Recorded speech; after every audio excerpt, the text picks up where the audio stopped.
Hey, what's up guys, it's OSG back with a comparison in order of greatness, and this time it's the arcade classic ChaseHQ. Now before we start, I think I have to mention a fellow YouTuber that I am sure you will all like. His channel is the Gaming Muso, and when you get over there and check out the great retro covers that this guy knocks out in his music studio, I'm sure that you will be blown away. Coincidentally, he has just done the ChaseHQ Theme cover. The link to that video is in the description, and the link to his channel is at the end of this video, so go and check him out, drop him a sub because this guy deserves it for how much he puts into his videos. Anyway, ChaseHQ was one of my all time favourite arcade games, and I was really looking forward to doing this comparison. Little did I know that almost all the home versions were crap, and I mean crap. There are 16 games on this list, and only a handful of them I would say are anything near as good as the arcade.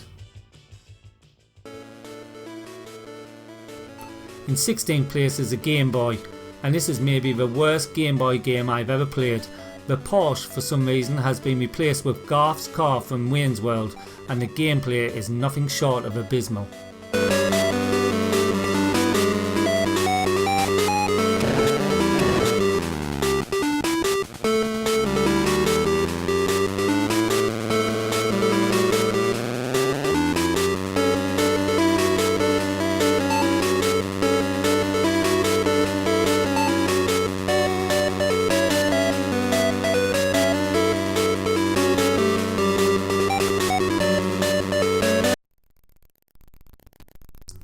15th place goes to the MSX version. This is a Spectrum port as you can see, but it's a lot worse than the Spectrum version. It's a lot slower, and the control of the car is like trying to steer an articulated lorry. Oh, and that sound is a nightmare.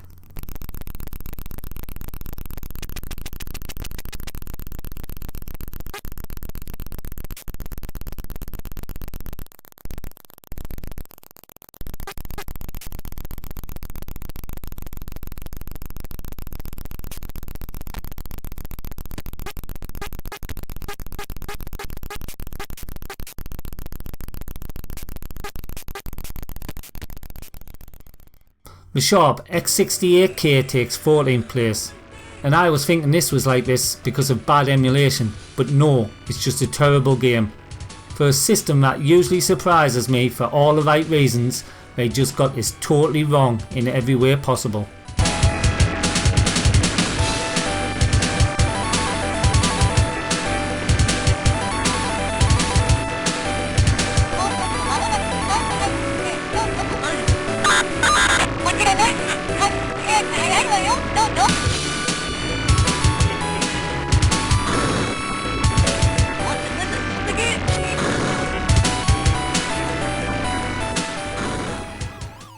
In 13th place is the ZX Spectrum. Now this is a bit faster and sharper looking than the MX version, but it's still a sorry excuse for a game, and again that sound is horrible.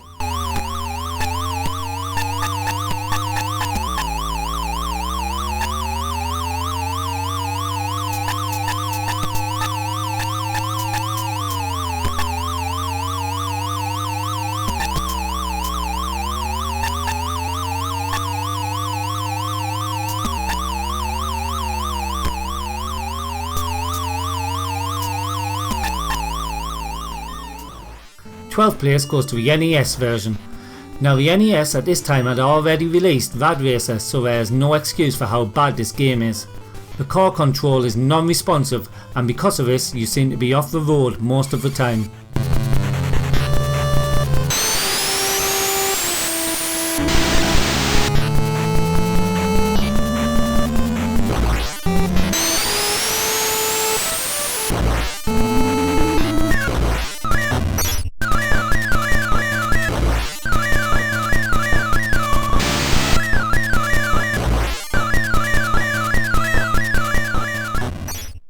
The Game Gear takes 11th place. This is miles better than the other handheld on the list, but that doesn't make it a good port. In fact, it's not even an average port if you ask me. They did a pretty decent job with Outrun on the Game Gear, but sadly not with this game.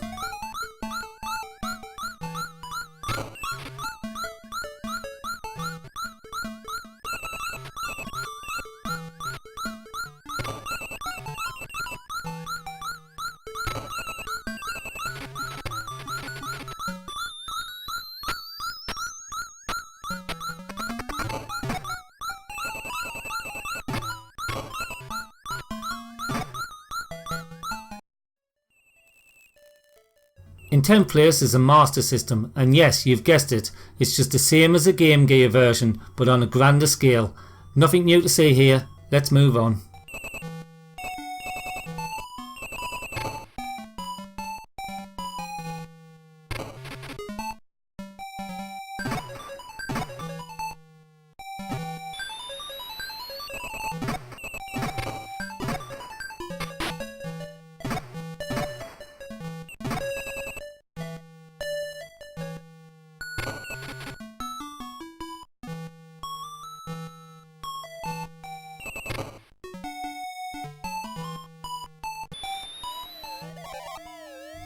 Ninth place goes to the Commodore 64. I wanted to like this and place it higher as I love the system, but it just doesn't merit the higher place. A game with all the games so far, the controls totally let the game down. The colours are dull and boring, and the fact that they haven't utilised the mighty SID for in-game music is a crime.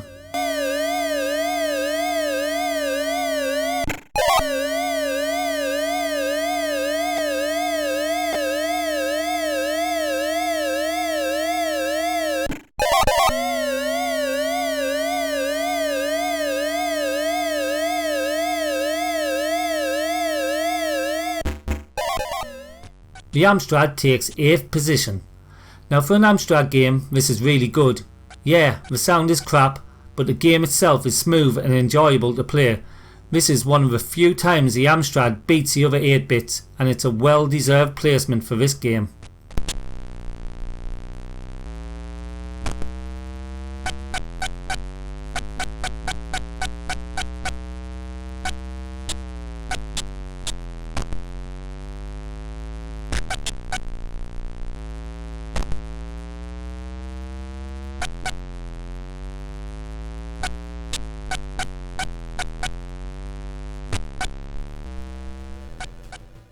In 7th place is the Atari ST, and I think this is maybe the first one that really feels like ChaseHQ.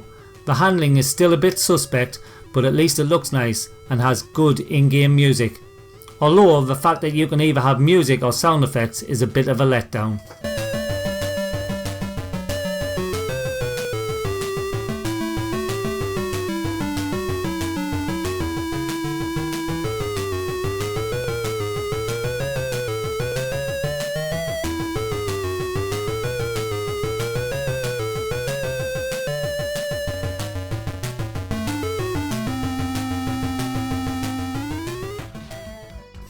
Sixth place goes to the Amiga. This is virtually the same as the Atari version, but the music is just that little bit better. That's the only way I could separate these two versions.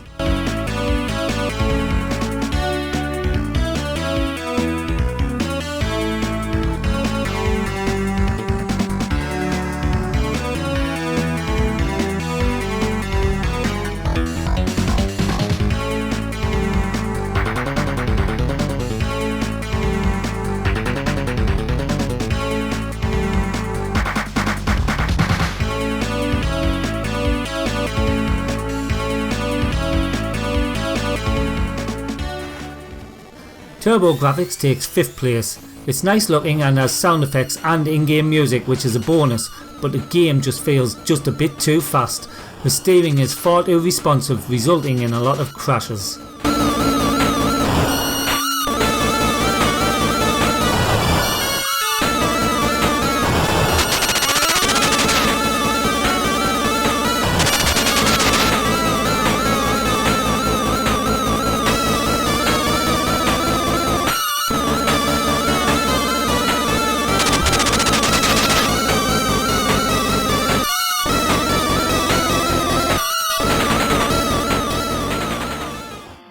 Okay, let's get on with the real parts now. In 4th place is the Saturn version, and this is recorded on the real thing. It's a great port with great music and super fast gameplay. My only criticism with this version is it's a bit too cartoon-like.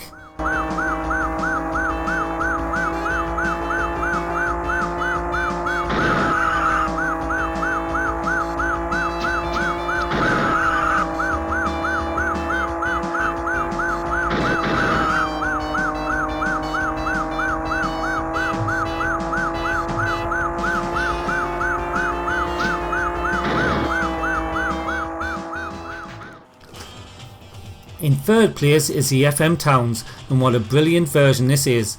The sound on this game is outstanding, and you get a real sense of speed when playing, as you would expect from ChaseHQ.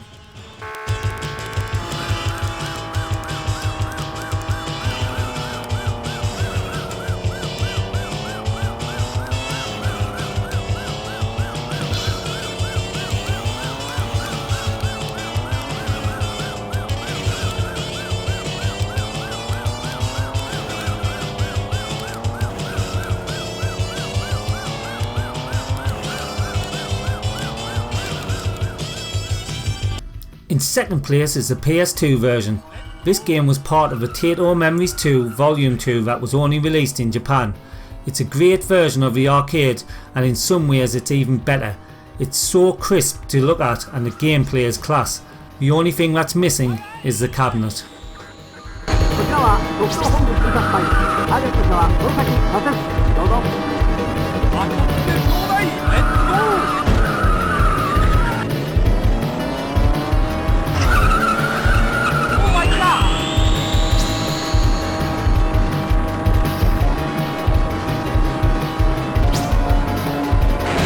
And now, as I think we all expected, in first place is the arcade, but it's been a close one between the top three.